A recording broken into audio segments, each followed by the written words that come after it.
Excellency Philomen Yang, President of the General Assembly, His Excellency Filati Teo, Prime Minister of Tuvalu, Mr. Secretary General Antonio Guterres, Excellencies, dear friends, I stand before you today with a great sense of purpose, hope, and anticipation as I reflect on the transformative strides that we have made collectively to get to this watershed moment. This high-level meeting finally recognizes sea level rise to have an agenda of its own through the remarkable and unprecedented action of the United Nations General Assembly. It is a recognition of the immediacy of the existential threats of sea level rise.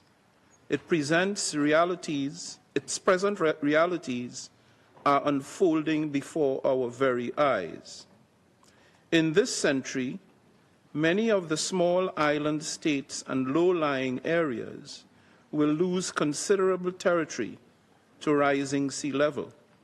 Some are likely to become mostly uninhabitable. 1 billion people are now vulnerable, living in low-lying or coastal areas. The magnitude and the unprecedented nature of the challenge demand global action, and the membership rose to this challenge by taking decisive action through the General Assembly. I congratulate the membership for this achievement. I would also like to extend my sincere thanks to the co-facilitators, the ambassadors of Costa Rica and of New Zealand, as well as my climate envoy and advisor, Professor Amakrane, for their talent, creativity, and relentless commitment to achieve compromise and consensus. It would be remiss of me if I did not recognize the invaluable contribution of various coalitions that acted as locomotives to build momentum in the process. In particular, I would like to congratulate the Coalition for Addressing Sea Level Rise and its Existential Threats, the CSET, as well as the Pacific Small Island Developing States, the Caribbean Community, and the Alliance of Small Island States. Excellencies, we need to be clear that while there is room for congratulation, this is just a beginning. This is the starting point to shape an ambitious declaration by the General Assembly in September 2026. The declaration is an opportunity to secure prosperity, dignity, and rights of all affected countries and communities. Through the declaration, we must reaffirm that sovereignty and statehood are inalienable rights, and they are enduring and permanent notwithstanding any circumstances of sea level rise. The principle of statehood continuity should be affirmed as a tenet of international law and international cooperation. The membership in the United Nations and its specialized agencies is also enduring and permanent, regardless of climate change and sea level rise. Maritime zones and the rights and entitlements that flow from them should not be reduced as a result of the impacts of sea level rise. The positive adaptation journeys of the most vulnerable communities must be better supported. Climate financing is not sufficiently reaching the local level and should not saddle countries suffering from repeat disasters with more and more debt.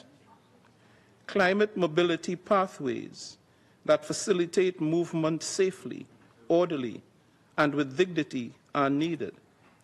Existing legal gaps in protecting the human rights of affected populations and those forcibly displaced by sea level rise need to be promptly addressed. We should have the required frameworks to uphold the rights of all, leaving no one behind. concrete programs that support the efforts of affected countries to safeguard their unique culture and heritage, both tangible and intangible, are urgently needed and require the full support of the international community. Knowledge, data, and science to anticipate and plan for the impacts of sea level rise need to better inform policies and planning for adaptation and disaster risk management. Excellencies, colleagues, let us sculpt our ambition into an action-oriented, comprehensive declaration. Let us seize every opportunity to shape the declaration and build the global partnership that can turn it into reality. The hopes and aspirations of the 1 billion vulnerable people are at stake, and we must do everything possible to ensure that they do not become the so-called bottom billion, because we must leave no stone unturned to ensure that we leave no one behind. I thank you.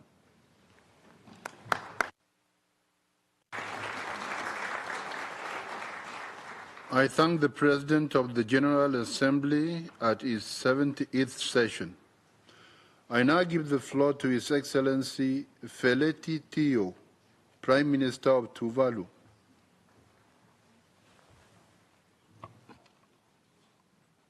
Thank you, President. Your Excellency, President of the General Assembly, Philemon Yang, the immediate past President of the General Assembly, His Excellency Dennis Francis, Secretary General Antonio Guterres, Excellencies, I am indeed very humbled by the great honor vested in me to speak at this opening session. A honor and responsibility that I accept with humility to speak as a representative of a member state most affected by the existential threats posed by sea level rise. But my country, Tuvalu, is just one of the many affected countries. And I solemnly address this august body, fully aware that the voices of the 1 billion people living in low-lying countries and territories and who are threatened by sea level rise need to be heard. Sea level rise is a global and a multi-dimensional phenomenon that requires global action and prompt response. No nation, no community can address it alone. For small island developing countries, sea level rise poses an existential threat to our economies, to our culture and heritage, and to the land that nourished our ancestors for centuries. The existential threat we face is not of our making, but it will remake us. In this century, many of the small island states and low-lying countries will lose considerable territory to rising sea, with some, like my country, running the risk of becoming largely uninhabitable. As the ocean rises, salt water permeates into the aquifers that provides our drinking water. A rising ocean brings higher tides, and with increasing storm intensity, our villages and fields are devastated throughout the year. Flooding increases soil salinity, reducing crop yields and weakening trees. Infrastructures such as homes, roads, and power lines are washed away. Higher land on which to rebuild does not exist. Our people will be unable to exist on the islands and shore they have called home for generations.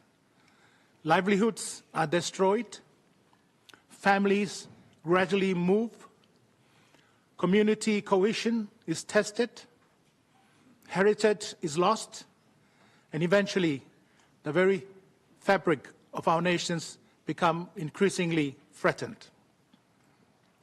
For many of us, these are the hard realities we experience today, not the projections of a coming future. Yet the agreements reached at annual climate summits and international meetings say nothing about sea level rise, ignoring the plight of entire nations and deterring the voices of the 1 million people impacted. This is why today is a historical moment. This summit finally places sea level rise at the top of the international agenda through the remarkable and unprecedented action of the UN General Assembly.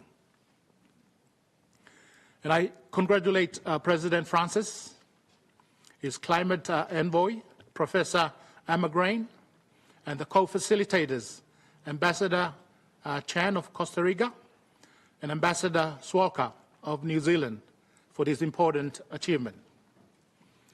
Today is our historical opportunity to turn the global tide and to embark on a common path that secures prosperity, dignity, and rights to all affected countries and communities. Excellencies, today's summit hails a new kind of international cooperation. It raises awareness of the multidimensional nature of the threats of sea level rise. It calls for a comprehensive, multi-pronged approach to address it. Indeed, our meeting today is the kickstart of a responsible and informed process. It marks the takeoff for our global effort to shape an ambitious declaration by the General Assembly in September 2026. Our expectations are very much clear to that end. The declaration must be a strong pronouncement in support of the expectation of the 1 billion people. The declaration shall be an unwavering commitment to our sovereignty, dignity, prosperity, and rights. The declaration must be action-oriented and comprehensive. Towards that objective, we expect the declaration to include the following. Firstly, to ascertain the principle of statehood continuity as a tenet of international law and international cooperation, and to affirm that statehood cannot be challenged under any circumstances of sea level rise. Our membership in the United Nations and its specialized agency is permanent, notwithstanding the impact of climate change. Secondly, the declaration to reaffirm that our maritime zones, as established and notified to the Secretary General of the United Nations in accordance with the United Nations Convention on the Law of the Sea, and the rights and entitlements that flow from them shall continue to apply without reduction, notwithstanding any physical changes connected to climate change, sea level rise. Thirdly, the declaration to call on the international community and regional institutions to enable climate mobility pathways that facilitate movement safely, orderly, and with dignity. We must address existing legal gaps and devise needed international legal frameworks to ensure the protection of the human rights of affected populations and those forcibly displaced by sea level rise. Fourthly, the declaration to devise concrete programs for the international community to support our efforts to safeguard our unique culture and heritage, both tangible and intangible. Fifthly, the declaration to establish dedicated and innovative financing mechanism to support the positive adaptation journeys of the most vulnerable communities. Such climate financing needs to reach the local level and should not burden countries suffering from repeat disasters with ever more debt. Together, we need to develop better economic opportunities and resilient livelihood for future generations. Finally, the declaration to underscore the importance of knowledge, data and science to anticipate and plan for the impact of sea level rise and to establish a dedicated platform to share best practices, innovative solutions, and necessary data and analysis to support informed risk disaster management decisions in affected countries.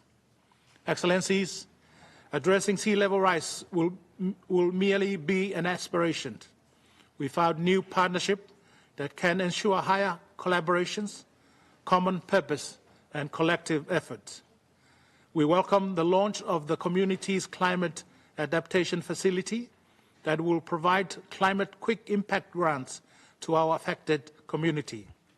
We encourage the donor community and the climate financing institutions to channel their support through it.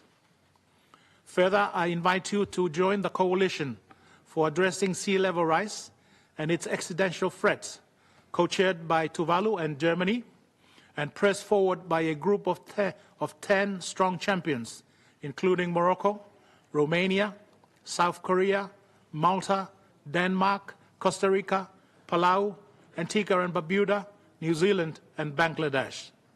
As a coalition for higher ambition, we will continue to work with all of you to advance stronger advocacy, to raise global awareness, and to ensure higher commitment in support for the affected countries and community. Finding the right solutions will require statesmanship and empathy, beginning with an acknowledgement that a situation globally caused must also have a globally just and equitable solution.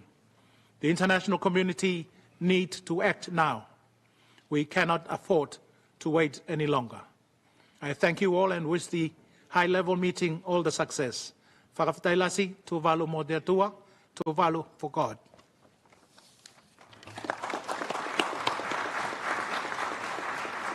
I thank the Prime Minister of Tuvalu. We have heard the last speaker for the opening segment. I thank once again the Secretary General of the United Nations, the President of the General Assembly at the 78th session, and the Prime Minister of Tuvalu for their participation and important interventions. I shall now briefly pause to allow our special guests to take their leave from the podium. The plenary segment of the meeting will begin shortly. Representatives are requested to remain seated.